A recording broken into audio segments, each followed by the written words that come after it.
Sorry, I misunderstood. I thought you meant, I thought you meant hang up on the webinar.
Can everybody see and hear me, or am I the only one who can see and hear me?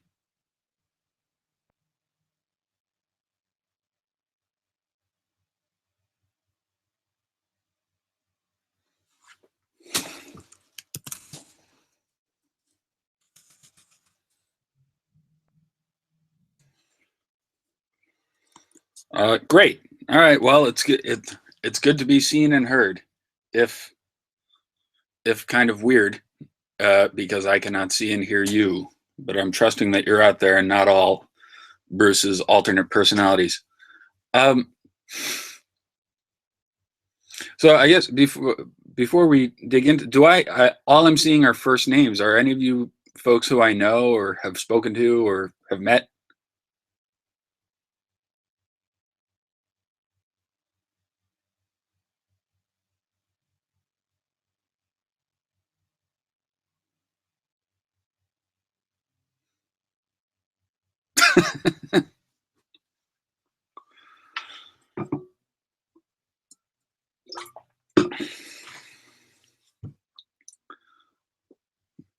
No, no.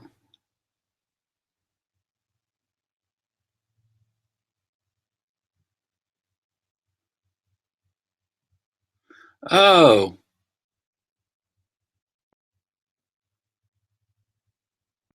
Bob, are you the one who knows Dave Kogan?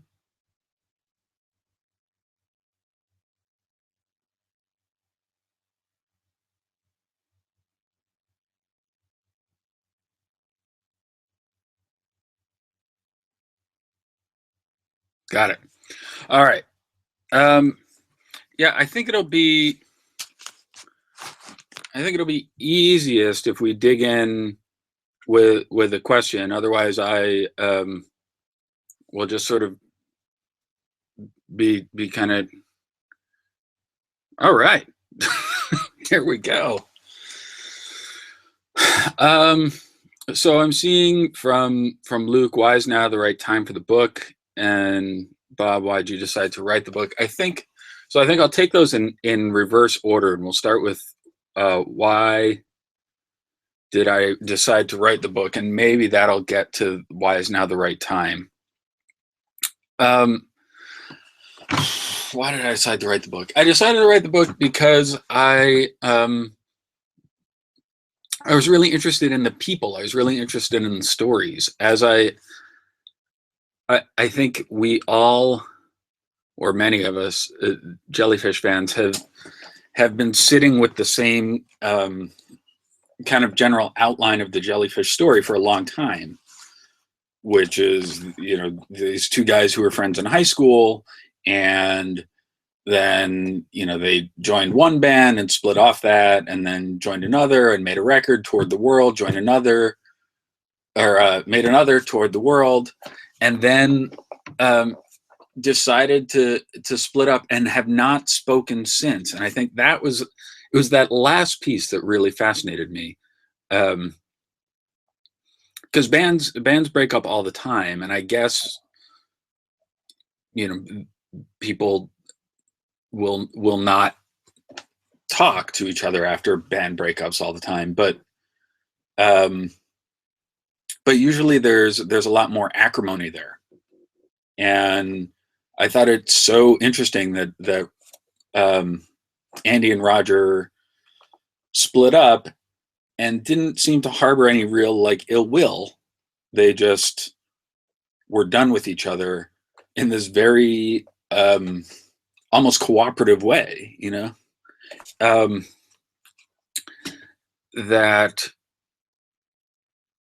that's what drew me to the book, I think, or drew me to the story, was what has to happen in a friendship over 10 or 15 years that can result in all this good stuff and then can end so abruptly but so quietly. So Bob, I hope that answers your question. If not, feel free to follow up. Luke, why is now the right time? In some ways, now's the right time because now's the time I finished.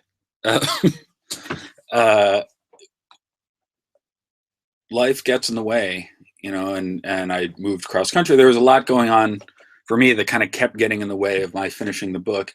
I think that ended up being a real boon, and I think the book sort of found its way to its own time to be the right time. And by that, I mean, when I first showed up on Roger's doorstep in 2011, I was just, I was some guy who just, told him that I wanted to write a Jellyfish book. Now Roger and I have known each other reasonably well for 5 years. And I think that sort of trust bond has allowed the book to become the best it could be. Wow, there's all these great questions coming in. Sorry, so I keep getting distracted. And I think so. I think that 5-year relationship has built up with everybody, and I was able in the last year or so to draw on that trust that I'd built with the band members, to be able to get the book. I was able to push harder, I guess, on some parts of it, and put stuff in that I didn't think I was going to be able to put in, and get clearer about stuff that I wasn't clear on. So, now I think is the right time, because now is the point where I feel like I've got enough handle on the story that I can share it responsibly with people. So Luke, I hope that works for you. Let's see. Bill Storts, The Vault. Short answer, I don't know. I can tell you that The Vault doesn't have a whole lot of unreleased material left in it. Most of what's in there, the best of what's in there got mined for the box set and for the Omnivore live CDs and the reissues. I'm not sure what the state of the masters is. It's a great question. So I'll see what I can find out. I'll post something on the Facebook page if I learn anything. And I totally agree. That would be a revelation if we could get high def remasters. I think it's kind of gimmicky, but I'm still sort of partial to the like 5.1 surround masters. I think the sort of multifacetedness of it is engaging, we'll say.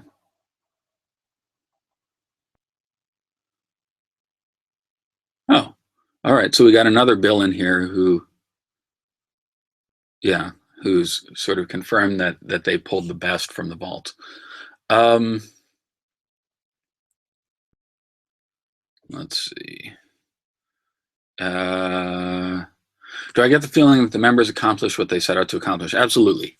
Well, assuming what you mean is in the life cycle of Jellyfish, yes, I definitely think that they accomplished what they set out to accomplish. In particular with Spilt Milk, they were really conscious while they were making that record that it could be their last, both because of the growing tension, among them or between them, and because record contracts are fragile, and so they really felt like they needed to throw everything into that record they could imagine going into that record. And I think in some ways that sort of creative high or creative peak of Spilt Milk, I wouldn't say led to the breakup, but certainly informed the breakup in that once Roger and Andy started writing for the third record, they were really writing very different things. So, in as much as what they set out to accomplish was this kind of perfect encapsulation of the songwriting partnership between the two of them,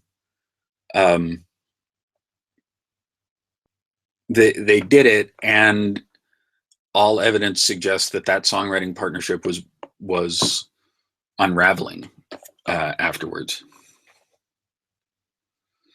So I hope that answers for you. Is there anything in the book about post-Jellyfish solo projects? There is. That's tricky. So chapter 11 is a long one, because I try and get into the solo career or the post-Jellyfish life of all 6 members. And the thing that's tricky about that, like I said, is it's been 20 years, 22 really, since the band broke up. And 22 years multiplied by 6 guys, 132 years of stuff, which is a lot. That's a lot to write down. So I had to be pretty heavy-handed in what made it in and what didn't. I had to do a lot of cutting of details, especially for folks like Roger and for Jason, whose post-Jellyfish careers have been so busy. Even if I had written a paragraph on everything Roger had done since the end of Jellyfish, I would have somewhere in the order of 50 or 60 pages of material just on Roger. So there's stuff in there. There's a few pages about the Grays. There's stuff. Basically, I tried to focus on the things that were most significant, either to the band member or to the kind of Jellyfish story more broadly. Okay. Rob, anything with the book I wish I could do over, have an interview go better than it did? Huh. Sure. The interview question, not so much. The interviews have been pretty great, actually. I interviewed a lot of people. Everybody was incredibly cooperative um, and warm and helpful. Everybody seemed really kind of eager to go the extra mile in in their interviews and even in kind of follow up communications. Everybody's been really great. Um, so I think I can honestly say I didn't have a bad interview in the bunch. Um, uh, Definitely in re-listening to the interviews, there are spots where I think I um, kind of missed a question that I could have asked or should have asked, but nothing heavyweight. All the heavyweight stuff, if I felt like I was really missing something or I had really missed an opportunity, I would circle back to the person and ask again, or dig deeper, or so um, I think there are little bits of color that I probably could have gotten differently. um, Things that I wish I could do differently. As much as I enjoyed, or as much as I feel like the long writing time was a gift. Um, I would have loved to be done with this sooner and be able to, have been able to get it out to everybody sooner. The fan community has been really supportive and really enthusiastic, and I've wanted to be able to deliver something for y'all. And there are a couple of interviews I wasn't able to get, that I wish I could have gotten, uh, and I think any writer or musician, or anybody who makes stuff, like I would love another 6 months or a year to keep editing and fine tuning and making the book read better and whatnot. Like there's a way that I'll always be man, that I'll always see the flaws, I think, when I open it. I hope you all see something else. uh let's see. um and Andy's so incredibly fast. So I'm reading the question via Bruce from Thomas by email. I find Andy so incredibly fascinating. I can't tell you how excited I am to learn more about him from your book. Why does he have so little interest in his legacy or recording music for his fans?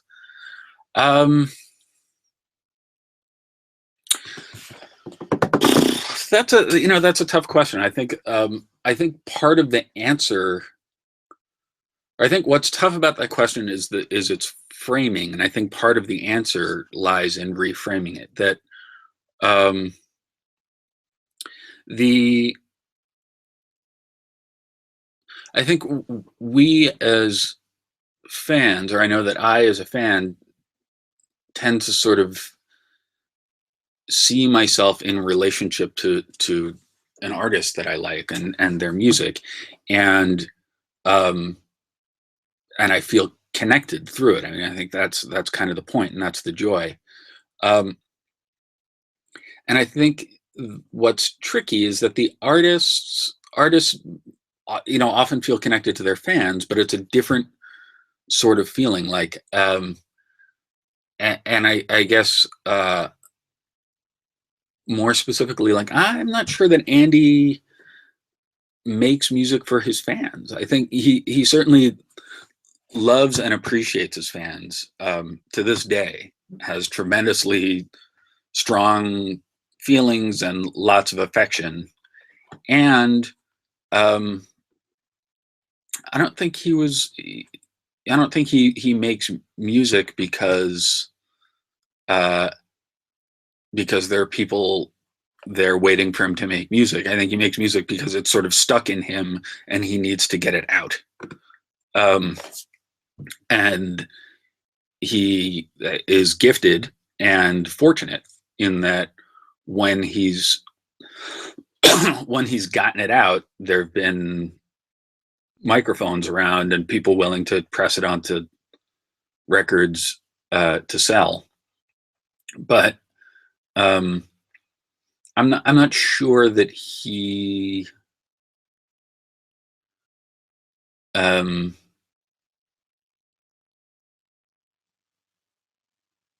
well, I think that's kind of it. You know, he's continued to make music, and I think he's continued to make music that he's proud of, and to that end, he's doing what he wants to do. And I guess, you know, this the last thing I'll say is, why does he have so little interest in his legacy? I think he has tremendous interest in his legacy. I think he and I spoke for hours and hours and hours and hours, and he, you know, fact checked pieces of the book, and you know, has been really supportive of the story coming out, and you know, and being something that will be exciting for fans. Why was there not large scale mainstream success, and was that a factor in the breakup?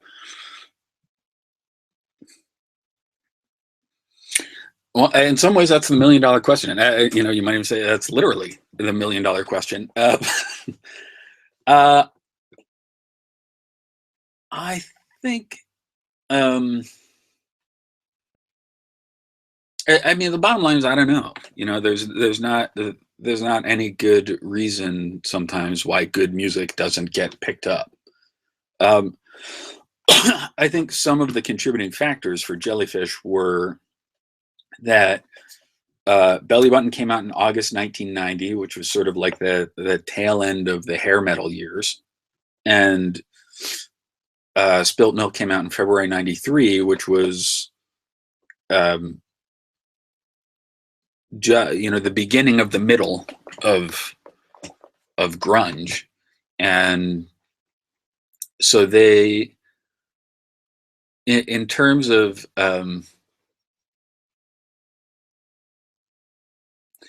if you look at the other bands that were out at the time, that were four guys who played their own instruments and sang, there were like very, very clear archetypes. And it's not that, I don't know that they, you know, had to meet the archetypes. I'm sure there were other bands finding some success, but there weren't tons of them.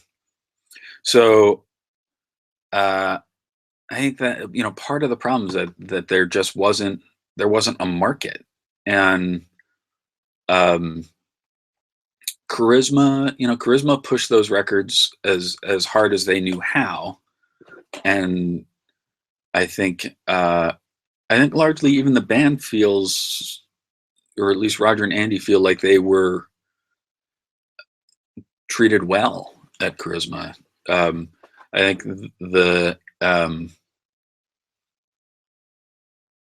there's a point at which the record companies, it just can't work the right kind of magic on the market, and I think people meaning me, you know, people like me, you know, so people who were the music buying audience at the time weren't you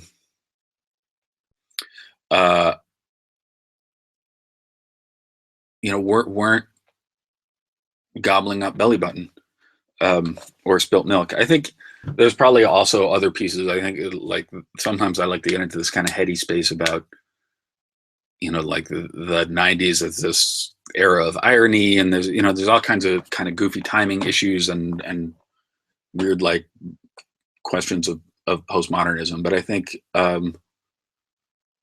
you know, largely it was just something where like the pieces like just didn't align right.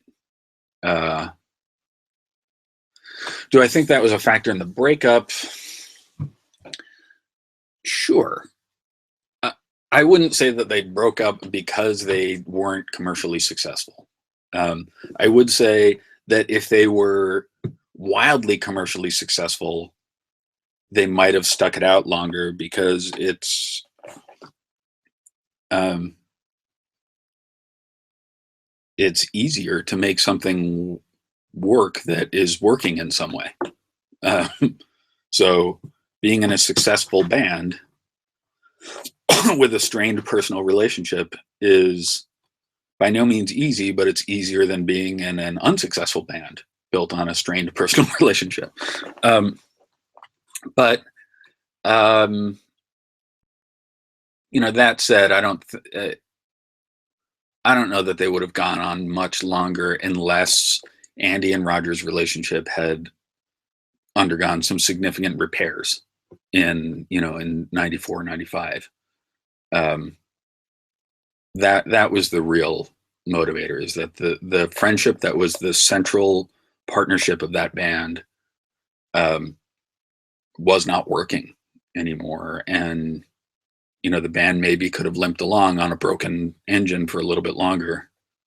That's a lot of mixed metaphors, but maybe could have limped on a little bit longer, but without fixing what was wrong internally, I don't know that external success would have gotten them, would have cured anything in the long run. Did I come up against any walls, like a code of silence about any particular topics or stories? Not really. I would say that I didn't hit any walls. Everybody was very open with me. There were some things that I elected not to share because I thought that they didn't need to be said. That nobody would get a better understanding of Jellyfish, say, from band members' relationship dramas, for example. Not relationship with relationship with significant others. But anything that was important to understanding, I guess my guiding questions were, where did this music come from and why isn't there more of it? And basically anything that I had that I felt like could help answer those questions, I included, along with a bunch of other stuff that seemed interesting and entertaining. But so I think any hard truths, or anything. Well, let me go the other way. I think anything that I was silent about was ultimately not that important anyway.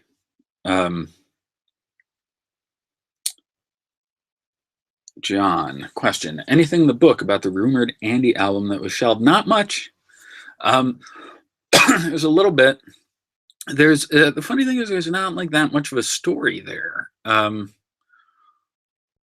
What it comes down to is that Andy likes writing and recording songs, and everything else about being in a band, which basically means touring and publicity and stuff, is stuff that he did in order to be able to keep doing the stuff that he loved, which is write and record songs. And once he started producing more, and working certainly with Puffy and with Mandy Moore and Blue and the Merrymakers and and whoever else, he started to realize like he can make a life writing and recording songs without having to leave his family for 6 to 10 months out of the year. So I think he had started to make this album, and that's what a lot of those demos are that many of us have bootlegged. And then more production work came up before he pursued that, and by the time and the production work just pulled him away, and not away in a way that made him feel like, oh, I want to get back to that record, but rather like, oh, this is what I prefer doing this anyway.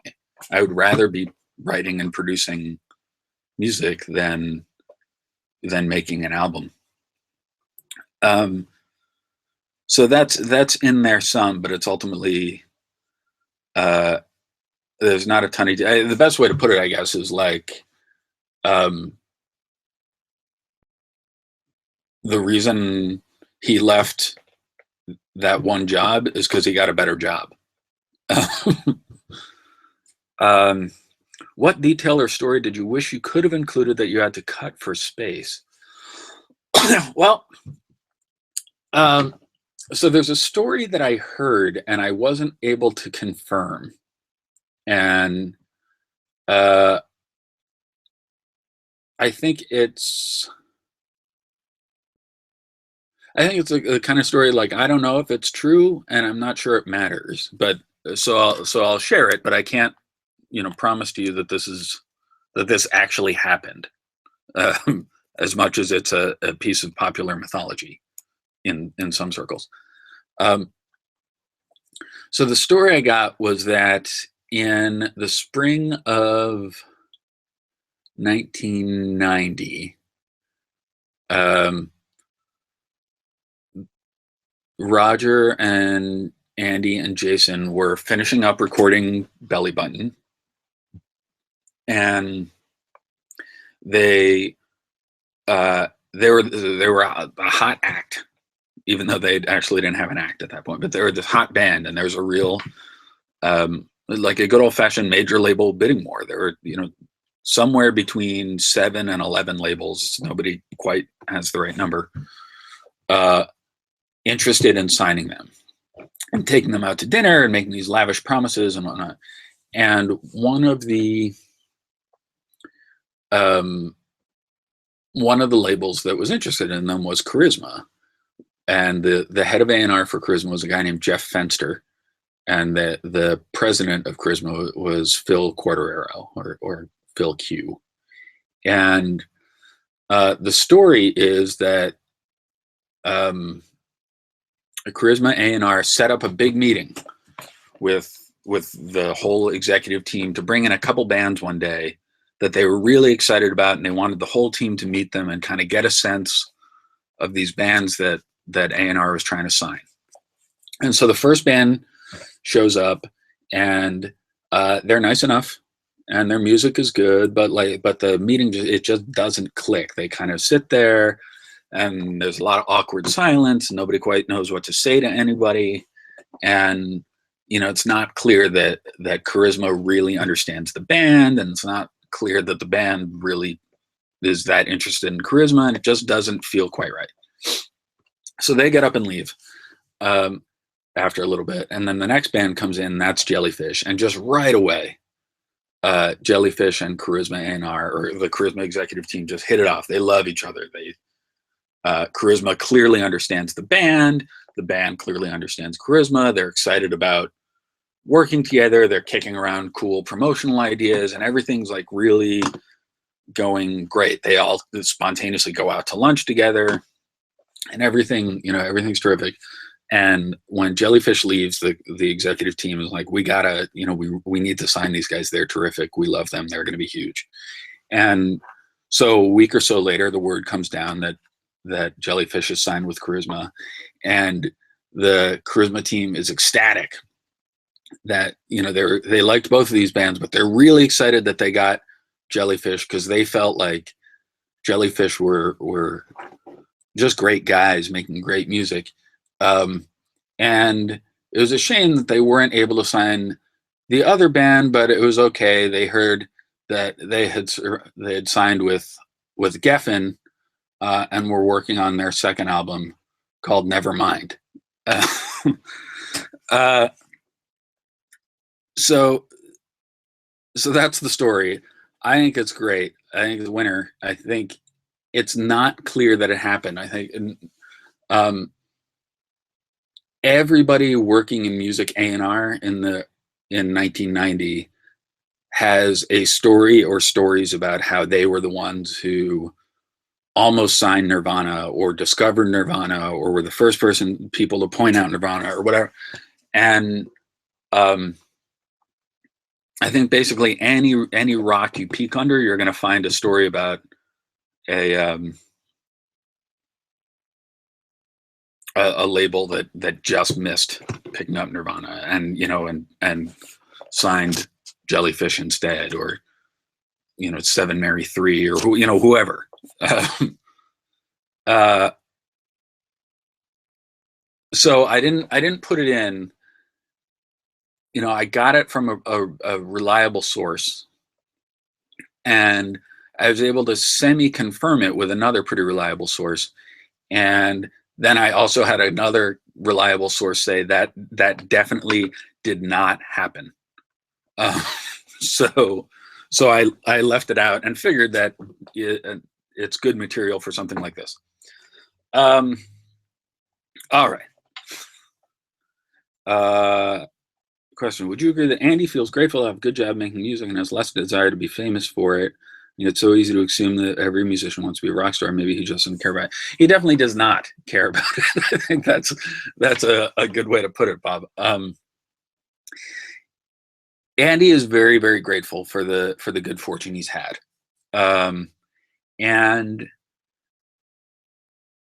yeah, being famous is not so much his thing. He's an introverted guy who loves his family and he loves his work, and that's sort of what he wants to that's what he likes focusing on. And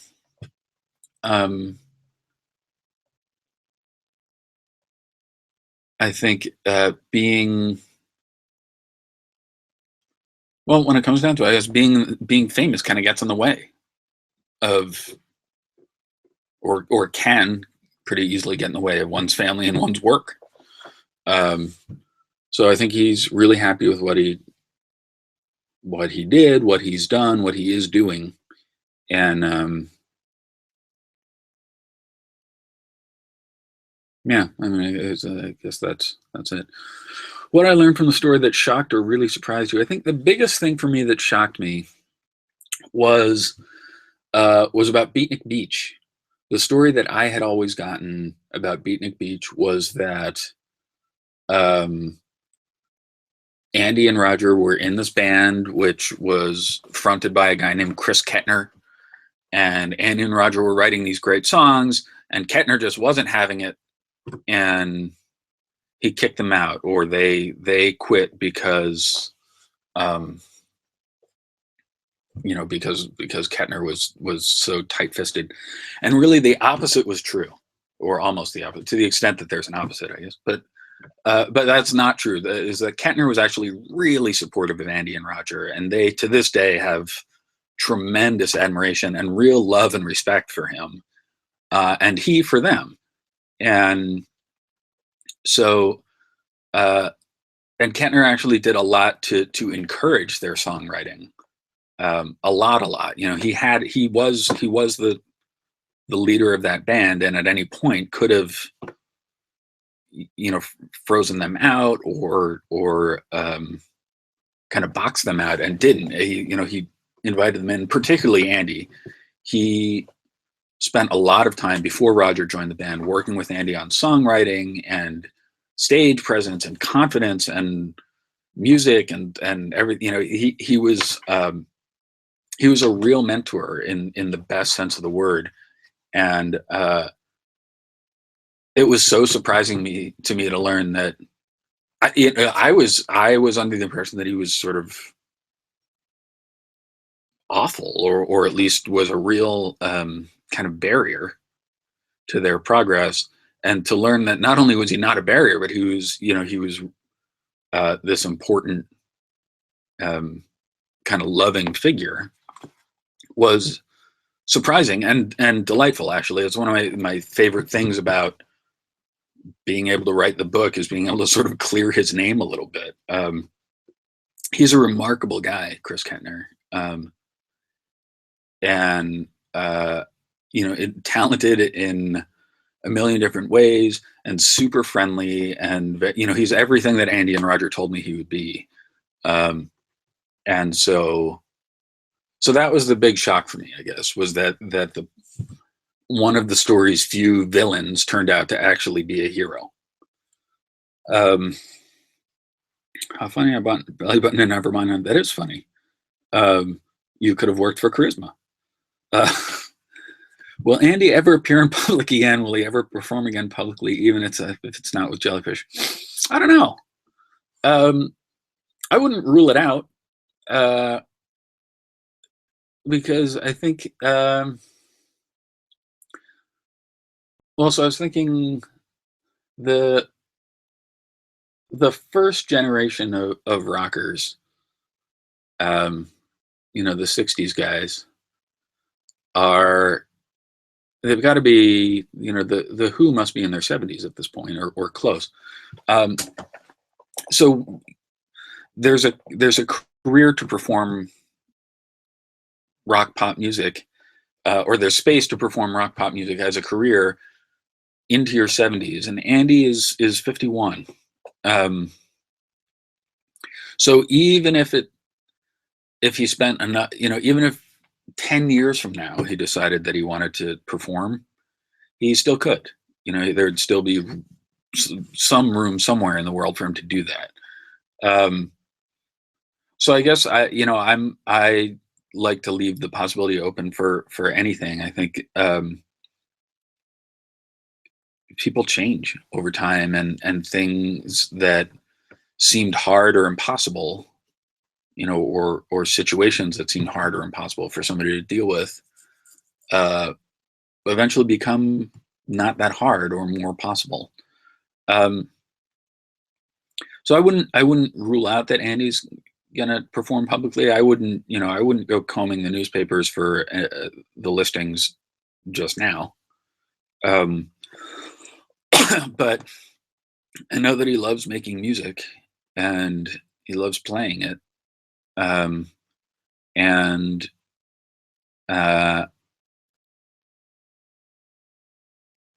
yeah, and I think it's entirely possible that he will want to play it for people again, um, or maybe not. Uh, Sorry, it's not a great answer, I suppose, but it's ultimately hard to figure out. Is Andy just working for Disney nowadays, or is he writing and producing for other artists as well? He's mostly doing cartoon work these days, so Disney and Warner Brothers mostly. Um, he, I think, occasionally does little bits of writing or producing, but for the last several years, he's had pretty steady gigs as both a theme songwriter and doing incidental music for the background music for shows, which is really a full-time job, between writing and arranging and recording. So there hasn't been, he hasn't had a ton of time to do kind of old, more traditional songwriting. That said, he's still writing songs sometimes, and puts them down somewhere, and I think it's anybody's guess what happens to them or what will happen to them over time. But so I guess the music he's putting the most attention into is the cartoon scoring, but it's not the only music that he's made. Yeah. I have to ask, did you talk to Tim at all about Shiva Machine? I did not. That that's a hole, actually. It's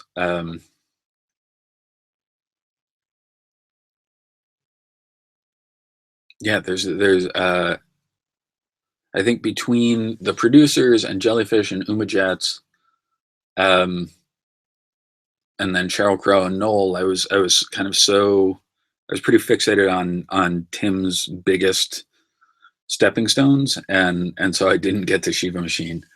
Uh, maybe in the sequel. Bruce, question from Bob by email: was there a particular section of the book that you struggled with versus other ones? Any particular reason why? Yeah. Yeah, I mean, absolutely. Absolutely, there were. I think in terms of chronology, the hardest part for me was, I guess that well, I'll give you two. So one hardest part was the Spilt Milk tour, which um, on the Spilt Milk tour, Andy and Roger at that point they had more or less stopped talking to each other. Um, they talked about band business and they did the set list. They talked on stage. If you watch the performances from the time there, you would never know from watching a show that there was anything wrong in the band. But behind the scenes, they didn't know what to say to each other, so they said nothing. Um, and writing about that proved tough because that was about a year, and they traveled all over the world and they played these incredible shows, and um, but there wasn't a whole lot happening. Um, so I had to really kind of work to find details to bring that part of uh, the Jellyfish story to life. Otherwise, that chapter really could have been just a couple pages long, most of which would be, things sure were tense, and then they got more tense, and and that was kind of it. I was able to find some stories and some details uh, to flesh it out, and then also kind of cover what went well on the road then. So that was hard, and then the period basically the fall of 93 through spring of 94. So when they got off the road for Spilt Milk and started thinking about record number 3 and were demoing, but uh, but basically they were on the verge of breaking up, and then they did. That was hard. Uh, that was hard to write about because um, it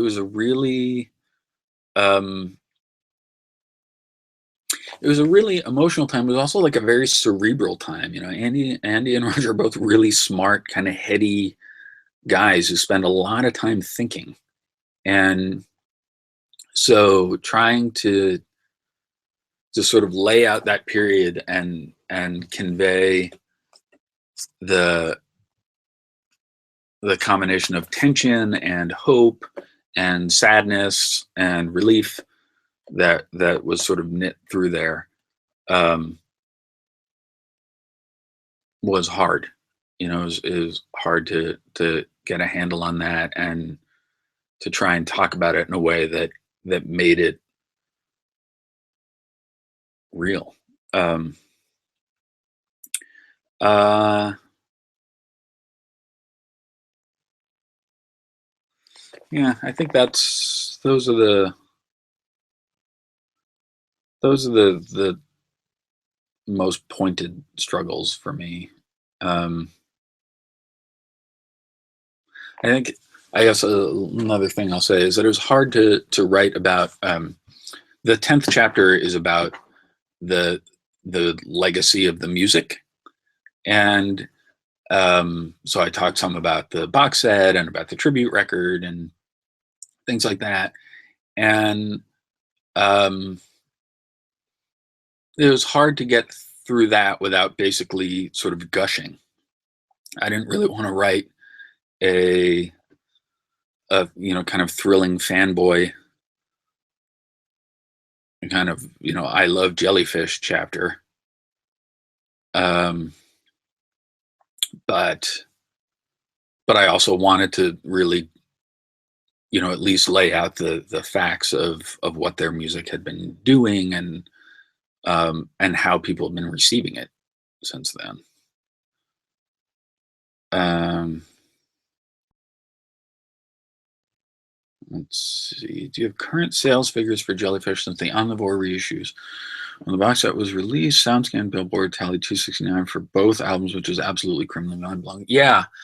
Um, well, so that's a tricky question about the the sales figures, because as far as SoundScan is concerned, the albums and then the reissues are actually two different things. So I don't have sales figures on the reissues. I do have sales figures on the albums. Let's see if I can quickly find that.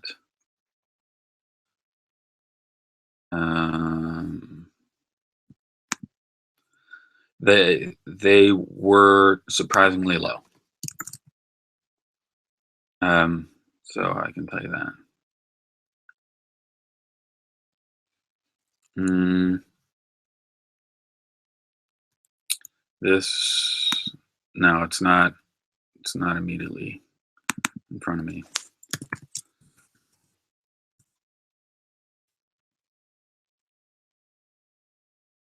Let's see. Jellyfish book. IDs, right? Finally. No, I'll have to get back to you on the sales figures. Otherwise, I'll sit here humming and hawing into the camera. Did the band talk about frustration with the gimmick side of things? Andy's stand-up kit, the vintage outfits, the Hanna-Barbera caricatures, etc. Yeah, some different. They had different levels of appreciation for that side of things. So, Jason, I think, maybe more than anybody, was not thrilled with it.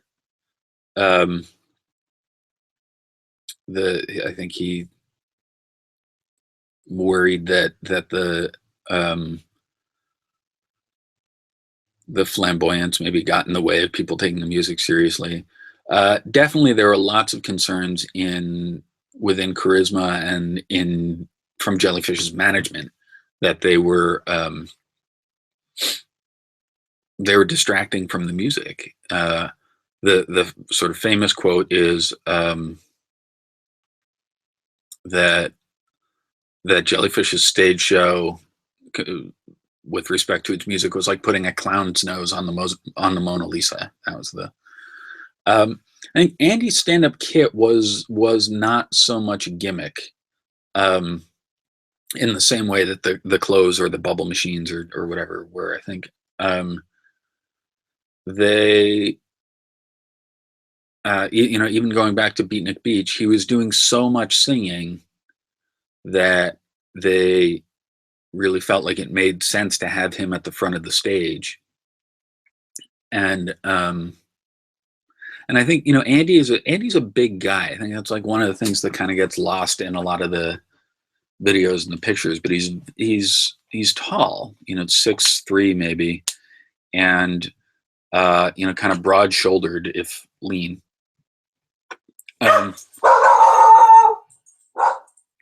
Excuse me. And I think putting him behind that stand-up kit really leveraged his physical presence on the stage. I think there are some regrets about the cartoonishness. In fact, I ran into some of that as we were working on the cover for the book, because my first inclination was to go with some sort of cartoon, and then Bruce pointed out, and made a lot of sense to me, that the worry would be that it's just kind of feeding more of the same misunderstanding of Jellyfish as this, as like the Archies or whatever. And that made a lot of sense. So I think I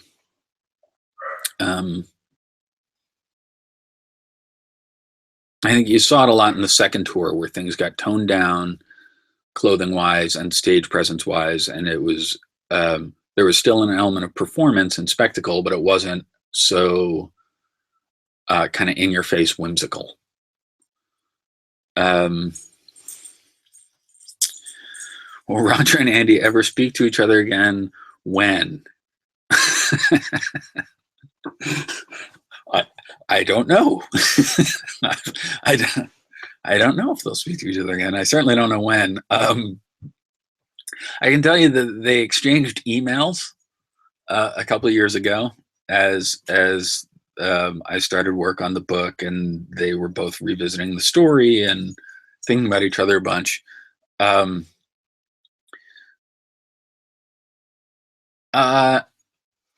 Yeah, I got no idea on on this one. I guess I'd like to believe that they will. I think they had a really important friendship to each other. I think they meant and still do mean a lot to one another. And there's a lot of time passed since they last spoke, and they're different people now with really kind of different um, worldviews and different agendas. And so, yeah, I would like to believe that they would at some point get together and be able to check in and shake hands and bring a different kind of closure to their relationship. But as for when it will happen, or if for sure it will happen, that's up to them. And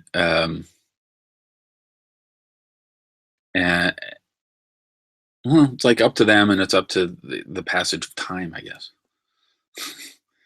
uh what Jellyfish song has the best story? Huh.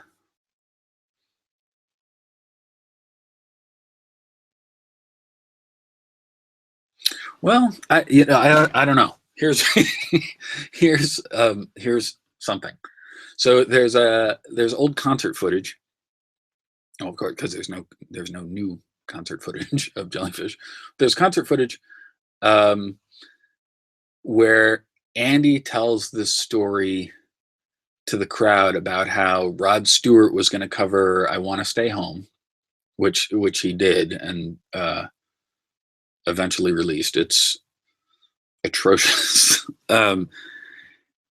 But he was going to release it in 1991, and that was really exciting, and he was it would mean huge royalties for him. And uh and he didn't. It was Rod Stewart ended up not releasing it, and Andy sort of threw up his hands in front. This is the story he tells the crowd, that he sort of threw up his hands in frustration, was like, well, I'm going to do what every frustrated artist does and write a song about my penis. And he wrote He's My Best Friend.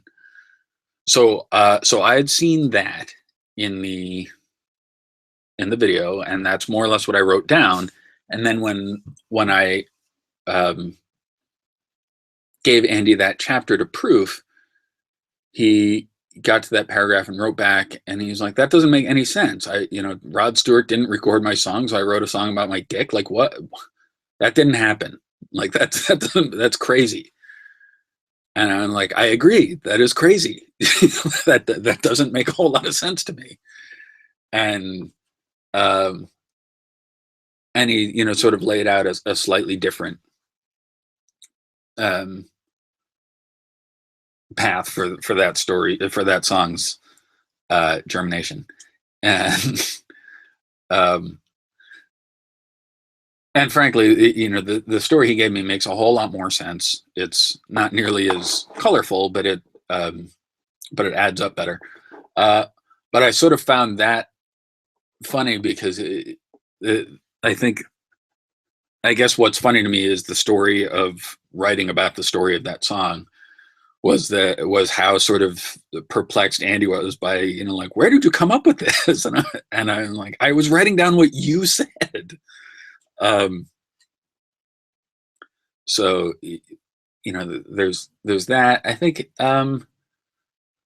there's some good stories about the spilt milk songs. I think they don't have a whole lot of songs, if any, that are sort of like these kind of Paul Simon-y moments where, like, oh, I was sitting on a park bench and I saw a mother and her child, and that made me think about it. That's not so much how they wrote songs. There aren't these kind of direct inspiration moments. What's fun, or where the stories are in the recording process. Um, so like for the song "Too Much, Too Little, Too Late" off Spilt Milk, they just couldn't get the guitars right on that song, and they brought in this whole parade of people. So first Lyle Workman, had tried, and then they tried to get John Auer from the Posies to play on it. And John Bryan actually ended up playing a lot of that song, and Jay Bennett, who later went on to join Wilco, played on it. So there's kind of that sort of funny aspect or element of that song, was just like the meticulous, almost murderous level of detail and frustration in putting that song together. And then Brighter Day, I think, was interesting to me because it was one of the few songs where if you have the box set and you listen to those demos, the demos are really, really detailed and really, as blueprints, they're very, very, excuse me, very detailed about how the songs were going to go. Roger and Andy and Albie really, but went into the studio with a very clear plan for what they wanted to do. And then sometimes, threw different ideas around while they were in there. The song Brighter Day, they kind of explicitly went in with very little.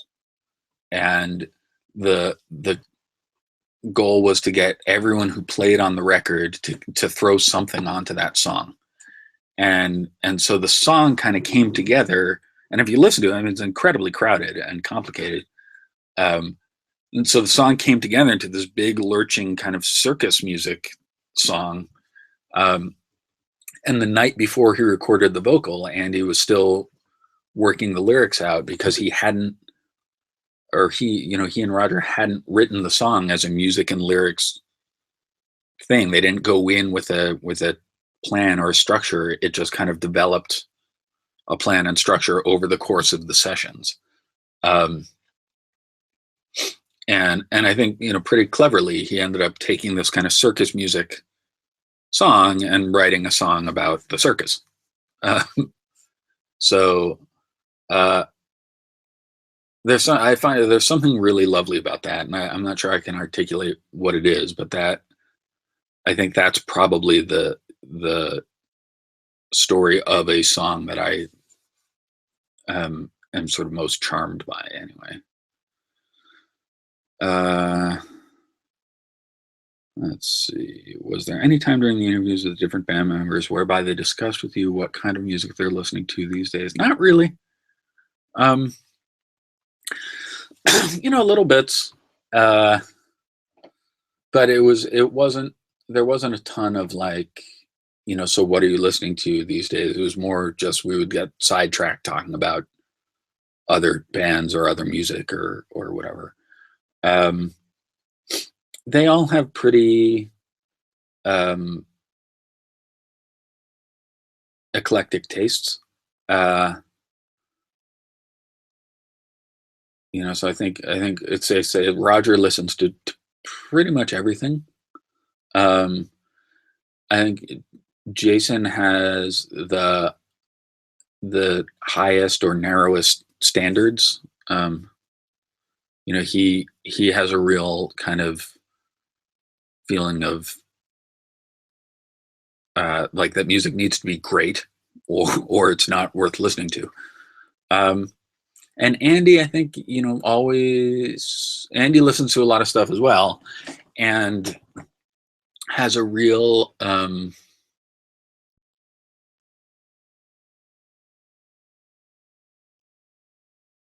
well, what I was going to say is I think Andy has a real respect for good songwriting, but they all do. So that doesn't answer that. So, yeah, I don't know. I don't quite know how to answer that. So maybe I'll stop trying.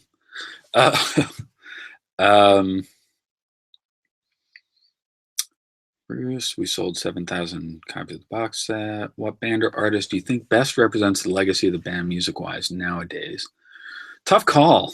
Because I think there's a couple ways to read the question of Jellyfish's legacy. So there's, so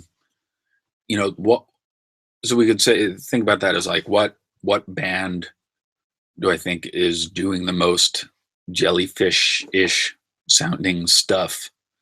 Um, and I think there's some great ones out there. There's tons of, probably more than I can name, and I'm sure I'll forget some good ones. I think the two in the last couple of years that have really struck me that I've listened to and thought to myself, like the if you love Jellyfish, you would like such and such a band. Were well, maybe there's three. Maybe I guess I'll go with three. So one is there's a guy named Phil Ajarapu who was in Austin, Texas. He's now here in Portland, Oregon.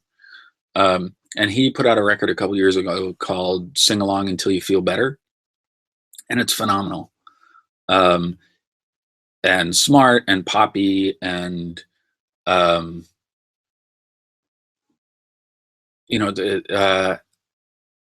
it's just got that same kind of, I guess we'll say like melodic precision to Jellyfish. And I really like that I like that about Phil's music. The next was a record called Everyone Loves a Villain by a band called Captain Wilberforce out of England. And that one, same thing, like melodically inventive and kind of lush. And I think what really struck me about his work with respect to Jellyfish is that the song structures are unusual, and the arrangements are kind of unusual. They're still very poppy, they're still very sing-alongy, but they twist and turn in places that I don't expect them to go. And so I find his stuff pretty consistently rewarding and exciting to listen to. There's a guy named Brian Scary out of Philadelphia who has kind of a similar thing. Brian's a little bit more experimental, but basically this kind of very exciting, kind of melodic alchemist. And then the third is Michael Carpenter out of Australia, who just consistently is just banging out these like solid, bright pop songs, and with such sort of enthusiasm and glee and respect for the pop music canon without being a slave to it. Michael's records are always really fun and exciting for me. Someone just threw up Spock's beard here. Absolutely, Spock's beard. I think what's the good news is that there's a lot. There's a lot of great bands making sort of exciting kind of full palette music out there. And what's not exciting is that it's hard to find them sometimes. So I guess that's the first half of the question, I guess, is like what, where do I see the stylistic legacy? Then I think there's also in there kind of a question about like for me, the bands, or what I think about, who's got Jellyfish's legacy, I think more about like more like a Cotton Mather, not because I think Cotton Mather sounds like Jellyfish, although they're not worlds apart, but because I feel like Robert Harrison consistently pushes himself as a songwriter into the and particularly like as a instrumentalist and arranger to try something new and try new sounds and a new song. He's not afraid to kind of like splash paint all over his canvas just to see what it would look like. And I think Jellyfish wasn't as experimental as that, certainly, but they were always sort of like at the very edge of their ability and pushing at that boundary. And I think, again, kind of mercifully, I think there are a bunch of bands doing that as well. And I think there are bands doing it in ways, like say Cotton Mather, that are really exciting, as opposed to, I think there are lots of bands that are pushing the boundaries, but aren't making things that I want to sing along to. So that's where I'd go with that. Arf arf. That must be from the dog. Friendship seems to be at the center of your story and what makes this interesting. I hope so. I think, I've said from the beginning that one of the funny things about Jellyfish is you could really write any number of books about them. I think there are folks. I was talking to somebody a few weeks ago who was really interested in, in the nitty gritty of the details of the equipment that they used. The amps and which snare played on which song, and I don't know. I don't know most of those things. I know some, and some of it came up. But the story that I was really interested in was of the relationship that made this band, and eventually ended the band. Good answer. Thank you. I'm not. Thanks. Was Chris involved in the writing of the first album at all? Not at all. The first album was done. It was in the can before Chris even came to audition for the band. He was involved some in the writing of the second record, as they were demoing up those songs in Katati. Chris played on a bunch of those, and you can hear his playing on some of the demos on the box set. But no, the first record was all Andy, Roger, Jason. Question from Tom via email. I heard that Spilt Milk costs around $500,000 to record. Is that really true? Did that kind of expense create tension that might have contributed to their demise? Yeah, that number is about right. It's actually a little bit low. The numbers that I could uncover were that Spilt Milk was initially budgeted about $300,000, which was a generous budget for the time, and that they overran up to about $600,000. And the slightly different figures from different people, but that's what those were numbers. I feel pretty confident, at least, in those numbers.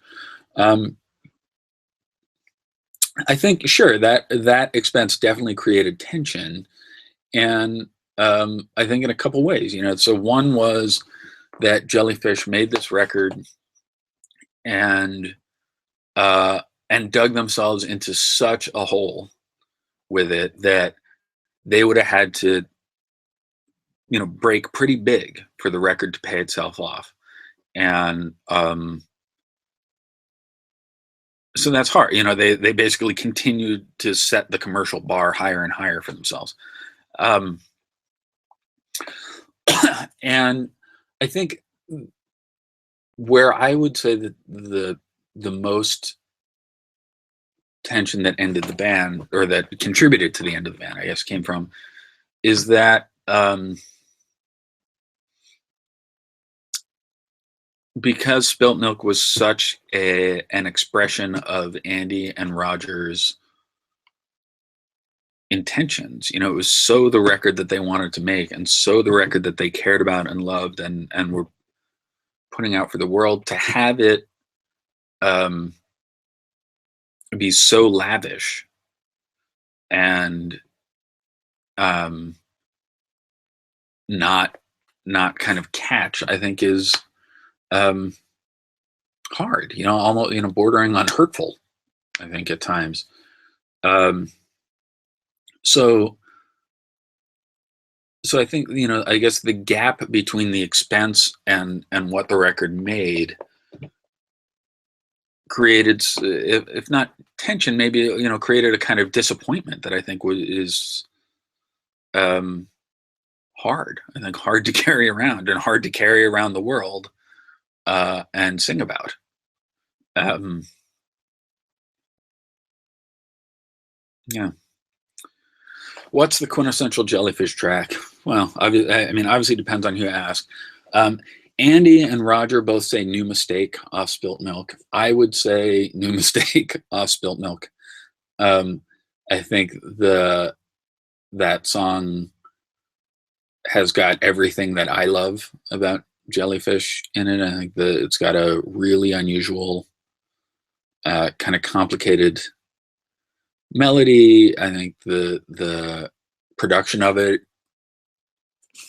kind of shimmers so prettily. Um, and then lyrically, it's very clever, and arrangement wise, there's, you know, all kinds of there's so much going on there. You know, like there's the guitar carrying the verses, and then the Wurlitzer carrying the I guess you would call it the chorus. It's hard to say. Uh, and then the kind of 10cc, almost Beach Boysy, but really more 10cc is the kind of outro. Um,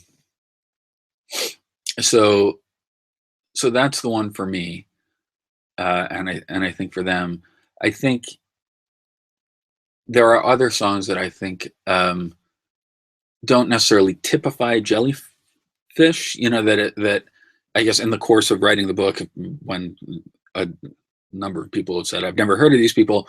What song should I listen to?" That's what I point them towards, as, you know, kind of like if you want to throw a dart right in the middle of the the dartboard of the Jellyfish sound, that's what you want, is New Mistake. But I think Man I Used to Be is really like a brilliant song.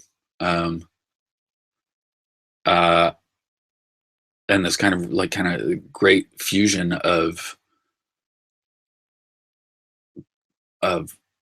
classic pop and almost blues, you know, or soul. You know, there's a real, Andy's vocal on that song has a real kind of gritty, sad, blue-eyed soul sort of sound to it.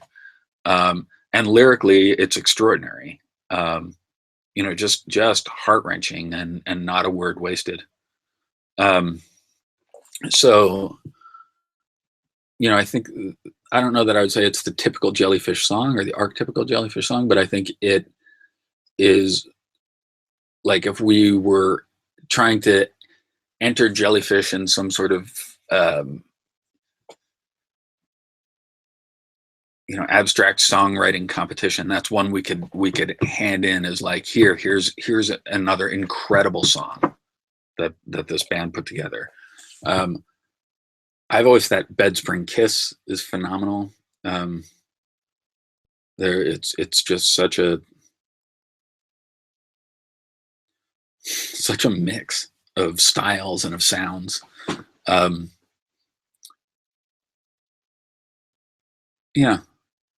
So I think, you know, it's tough question. I think lots of people have their favorites. I think New Mistake, I think, is probably the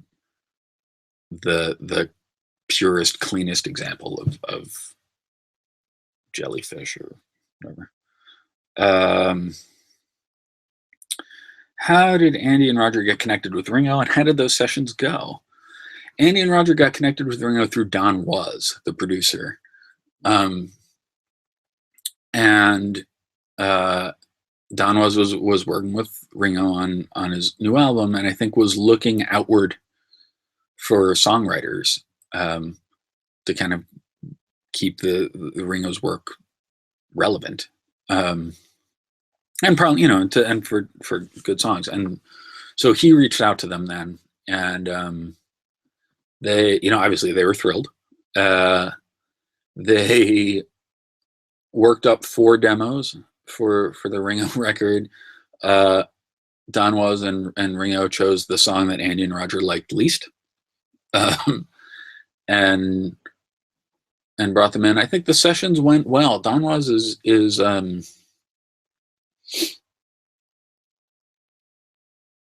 he's got a lot of experience. He knows how to,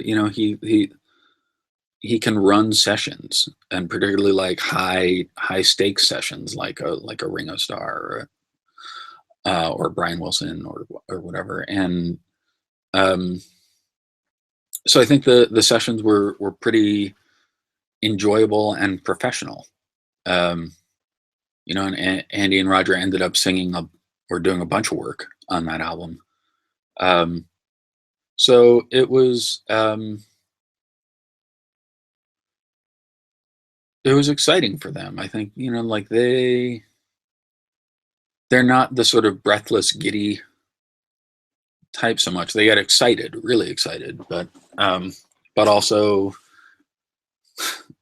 frankly, this is something I assume, but I'm not totally sure because I don't have this level of talent. I think when you have the kind of talent and experience even that Andy and Roger had by the time they're in their mid-20s, there's excitement about coming into play with Ringo, and a certain amount of understanding that they're going to be able to do or to be able to play what they're asked to play. And I think if anything, that makes it that much more exciting. So it's not this kind of starstruck feeling, but rather like, how great that I get to kind of share in this experience with Ringo Starr. Question asked by countless people over the past few months. I know everyone asks this, but what is your personal opinion on whether there will ever be a Jellyfish reunion, even if it's a one-off one? Also, how do the members get along or talk with each other presently? I don't know. I don't know if there will ever be a Jellyfish reunion. Again, I guess I wouldn't rule it out. I know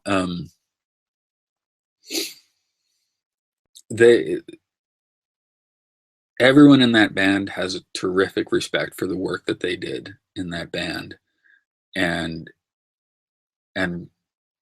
looks fondly on that music. And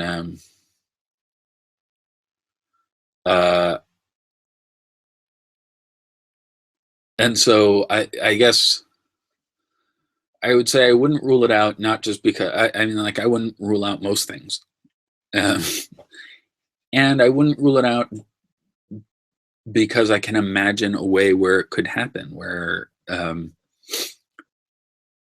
the affection or the appreciation that they have for those songs would draw them back into playing them.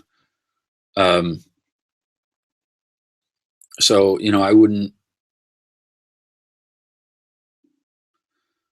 I wouldn't say that I can't imagine it. So I guess I would say that I can imagine it. But again, I don't think it's anything we should start clearing our calendars for anytime soon. How do the members get along or talk with each other presently? Well, I think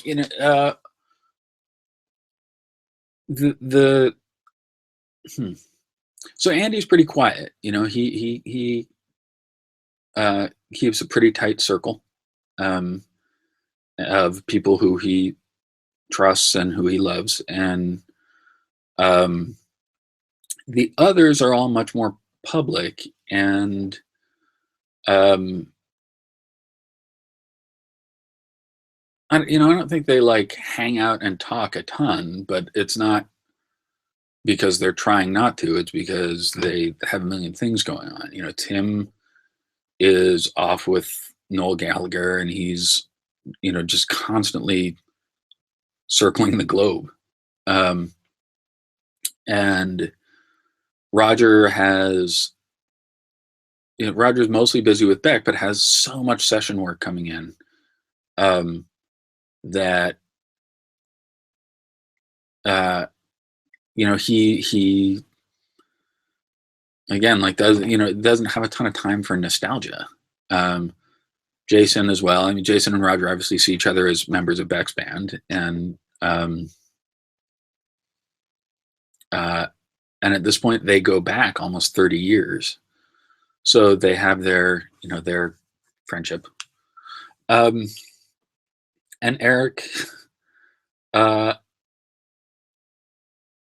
Eric stays pretty busy as well, actually. And also, so I think, I mean, I guess the best way to put it is like, um, think about somebody who you were friends with 20 years ago. Um, and how much you talk to them now. Like there are going to be some people out there who like are really really tight with their twin friends from 20 years ago, but mostly like lives just kind of move around, and you have good feelings about people who you don't talk to, mainly because your lives have sort of split you off from each other. um, I can tell you that Andy, in some of his recording sessions for cartoons and whatnot, has brought in like Eric to play guitar, and sing. I think it's really interesting if you look at the most recent, or the second most recent, Glenn Campbell record, um, called not "See You There," "Ghost on the Canvas." You'll find Roger, Jason, and Eric all play on that record. Like they intersect with each other. I guess you could say talent finds talent. What is Andy currently working on? If anything, will he ever perform on his own or with another group? He's working on cartoons and scoring and songwriting.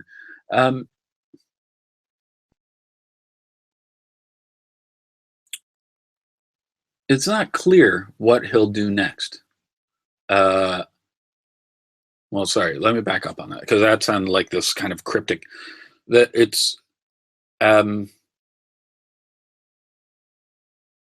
think Andy's been writing for cartoons for a long time, and may get back into production or not. I think he'll kind of keep taking projects. I guess he's lucky in that enough interest in his work comes in that he can kind of pick and choose. And I think the downside to that kind of luck is that there's not always a ton of space to just sort of sit and create and make stuff to put out in the world. Like there's always paying work to do. I think you can see this in Roger's third solo record too. He's been working on it for years, and it's not because he's not excited about it. He's very excited about it, but he also has bills to pay and loves playing music, and lots and lots of people want to give him money. That sounds so craven, but lots and lots of people would like him to play music, and so he does. And yeah, so I guess and similar with Andy. Sure thing, Paul. Thanks for being here. Steps in. I thought I heard Craig mention Phil Jericho. He's a friend. Yeah, absolutely. Oh, Bruce, great. Thank you for putting up the link to Phil's Bandcamp. I really, really highly recommend Phil's record, and checking him out. I think so. I've gone through everything here. Oh, here we go. All right. Does Andy just not really like playing drums and singing? It seems so. I'm not sure I understand the question, Mark.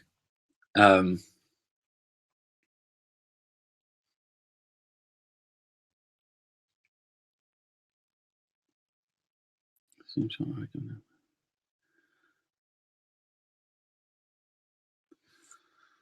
Andy not really. Let me see if I'm reading this right. I guess I think Andy does really like playing drums and singing. what he likes most is writing, writing songs, and um, um, and so the writing and the production and recording really take precedence. Um, Andy certainly plays drums on a bunch of the stuff he works on. Somebody was telling me a story. It might have been Steve McDonald, Red Cross, but don't quote me on that. But somebody who has worked with Andy on a session was saying it was like remarkable because they were getting ready to record, and Andy said, like, all right, we'll do drums first. And he kind of walked into the studio, counted out 4, and laid down a perfect drum part with no accompaniment, and then went back into the control room and said, like, all right, now bass, your turn. um, so he still plays and he's still excellent. But I think, again, kind of songwriting and recording, kind of making songs is priority.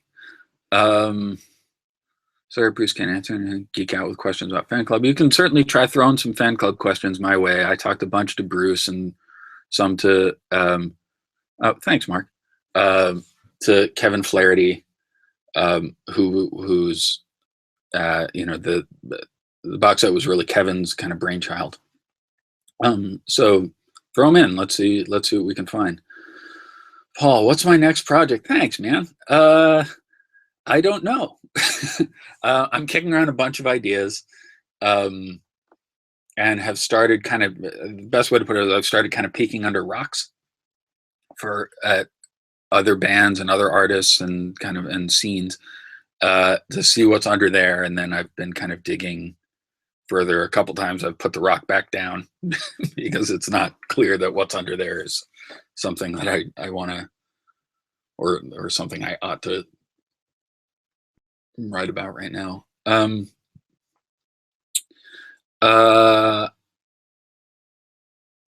Anybody have any suggestions on next projects? Actually, like, this has been something I've been asking a lot for people. Like, what bands need a book, or artists, or scenes, or ideas? Jude Cole, whoa, digging deep, man. All right, I'm gonna start writing these down. Tommy Keene, good one. Someone was just telling someone who's friends with Tommy Keene. Oh yeah, the guy who is laying out the book, laying out Brighter Day, has done some album art for Tommy Keene, and he was like, you thought about Tommy, and he's a good one. I think he's a great one for the, like, why isn't this guy bigger question. XTC, terrific one. That's a my guess is that's kind of a hornet's nest that I would be fascinated to kick. And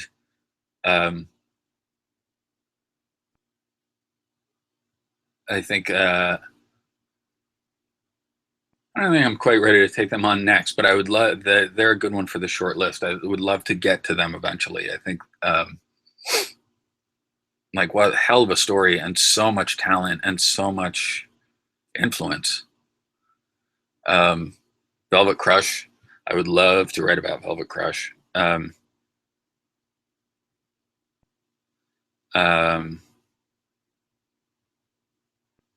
Yeah, I love their music. I love those guys. They're just super nice guys, and crazy talented. High Llamas. Wow. High Llamas, I feel like I would have more fun writing about their music than about their themselves. I don't know anything about them as people, but I feel like the songs could become their own novel. Billy Bragg is a great one. He's at this point, almost iconic. Dwight Twilley as well. Dwight Twilley and Tommy Keene can almost be two halves of a similar story. Black Crowes and Their Implosion. Yeah, super fascinating. Also, quite a hornet's nest. Actually, this sort of goes back to stories that didn't go in the book that I didn't have space for. Is I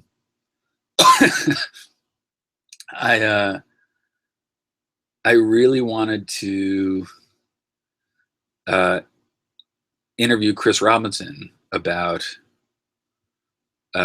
why the Crowes why they invited Jellyfish on the tour.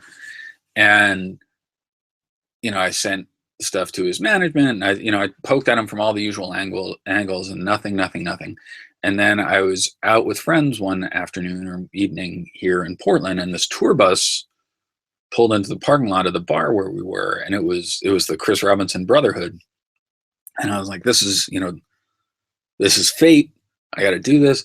So I stood outside on the patio of this bar, kind of in sight of the stage door, waiting. And the band came through, and I talked to the road manager to see, if he could put in a word for me to talk to Chris. And eventually, Robinson sort of comes out of the bus, and he's trotting from the bus to the stage door. And I yell out like an idiot, and it's like raining, and I've been standing in the rain for an hour and a half, and I was like, Chris, and he waves at me like, hello, fan. And I'm like, no, I didn't want to be like, I'm not a fan. I don't care. I like them plenty, but I was not there, waving for a fan. So I said, Chris, I want to talk to you sometime about Jellyfish. And he stops like mid trot. And he said, like, talk to me about what? And I was like, about Jellyfish. And he said, really? Why? And I said, because I'm writing a book about him. And he started laughing, and he said, they made 2 records. Who cares? And then picks up, boom, right in the stage door. That's the last I saw of him. And that seemed to me actually like a decent. I was going to put that in as like a prologue or an afterword. Sort of like, who cares indeed, Chris Robinson. But I didn't. But that was a disappointing exchange, frankly. Jason seems the most prolific of everyone in terms of his own stuff, but I can't imagine he sells anything besides those dedicated Jellyfish fans. I don't remember my question. Jason deserves his own book. Somebody has actually talked to Jason about writing a book about him. I'm not sure who, but I know that idea has been floated. Okay, 2 questions about the fan club. Story about the 4th original demo that wasn't included in the box set. Yeah. Also has a better quality copy of the new mistake than just 4 ever surfaced. Yeah, the 4th original demo, I think that song is maybe called Fox Hunt, if memory serves. I've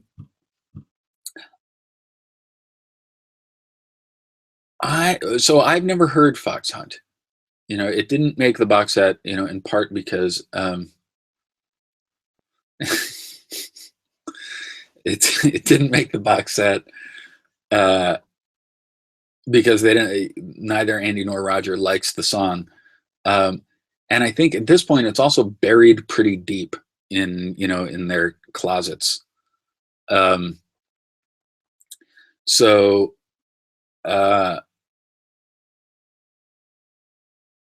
Yeah, that song has more or less been lost to time,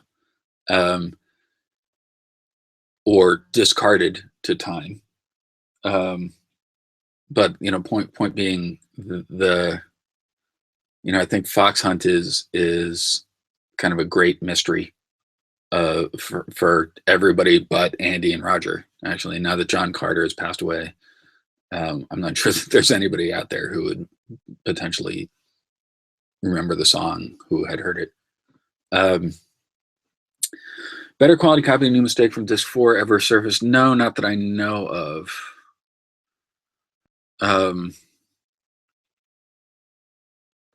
Uh, no, I know a lot of the fan club stuff, particularly from discs 2 and 4, were um, sourced from like bootlegs and kind of um, private recordings and things. So there wasn't it wasn't like it was an official recording that they could only find a low res master of. There like all that exists is a low res copy. A lot of that stuff came from one fan in particular in LA who's a super nice guy in the music business and um, yeah, I think he handed his best stuff over for mastering. Question from Dan Kogan: is there a companion documentary DVD to the book? Only if Dan Kogan is planning to make one. Brian, please make an audio version. Funny, I was actually just talking to somebody about this. I would love to have an audio version out there. I think for now, Bruce and I are, well, Bruce, if I may speak for you, are pretty focused in getting this kind of first lump out the door, and then seeing what kind of interest there is in the book beyond the first printing. So at this point, anything's possible, but I think it's we're sort of keeping it no frills or low frills for the time being. Fox Hunt didn't come up in any conversation in 3 years of fan club. I think mystery of that track. Audio of the book. Is anyone working on it? Nobody's working on a surround mix of the 2 LPs that I know of. If anybody would be, it would be Omnivore, but I think Omnivore has pretty much. I don't think Omnivore has any Jellyfish plans in the hopper that I know of. And certainly when I last spoke to the folks over there, they were talking as if they weren't talking about looking for anything new. That may be my favorite version of A Mistake. It is a great version. It's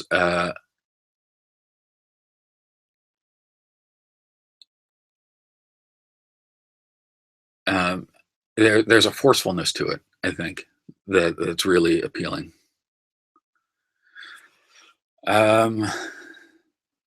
That's what I got. I think we probably, if anybody's got anything else we could do, I think we probably have time for a couple more. Great. All right. Sorry, no more questions. If there are any more, I'll take them now. If not, you can always get to me through the Brighter Day Facebook page.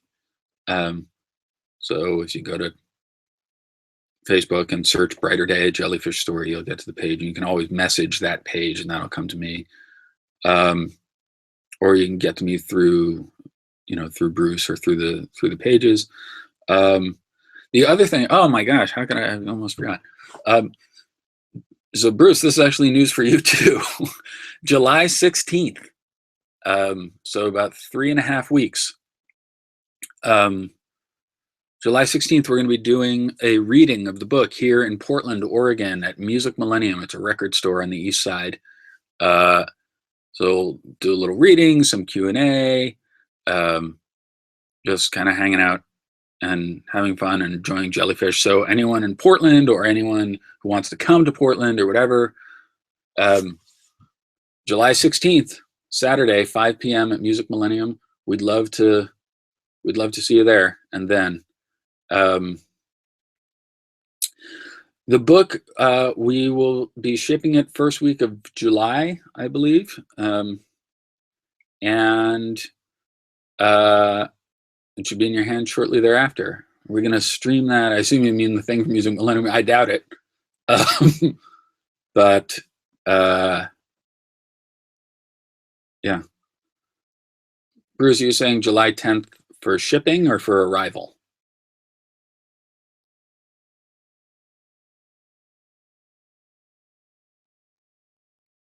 Gotcha.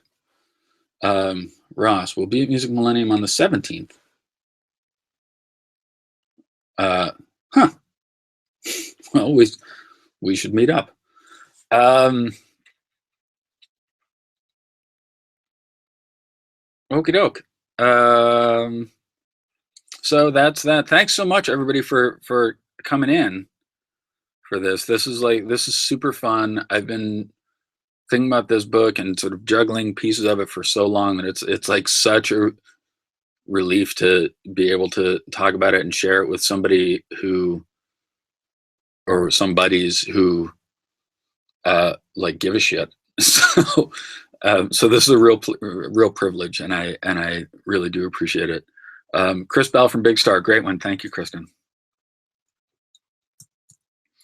And I guess that is it. If anybody is at the Music Millennium thing, come over and introduce yourselves. It'll be fun to have you be a real person in person. This was my Austin Powers moment. Definitely still copies to order. We're gonna you can order as many as you want up through Wednesday, and then we'll be kind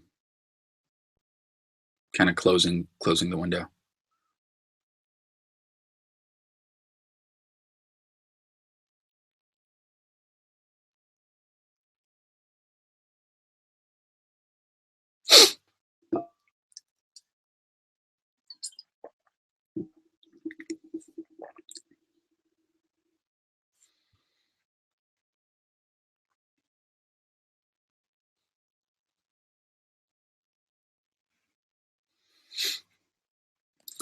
Donna, if you can get me to Jasper, Alabama, I would love to go. I'd be happy to go. I do at least have a fantasy of trying to get down to either LA or San Francisco. But for now, it's just Portland. Yeah, Ross, please do write. And we'll check in and see what we can make work. And then Bob, of course, we can catch up sometime. That would be a lot of fun. CVS, nice one, Gary. That's a really good call, because he's got a kind of whole fascinating LA songwriter thing.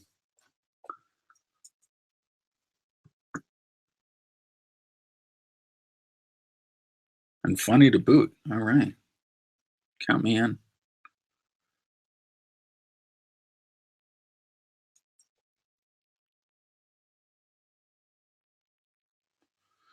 Well, tell him to give me a call. I would love to talk to him. His records are here somewhere. All right, I am just remembering that I need to go grab my kids at camp. So I'm out. Bruce, you can take it out from here. Everybody else, contact via Facebook or whatever. Thanks again so much for being here, for your questions, for listening, for your feedback, and looking forward to connecting with you some more and to getting the book into your hands. So long. Be good.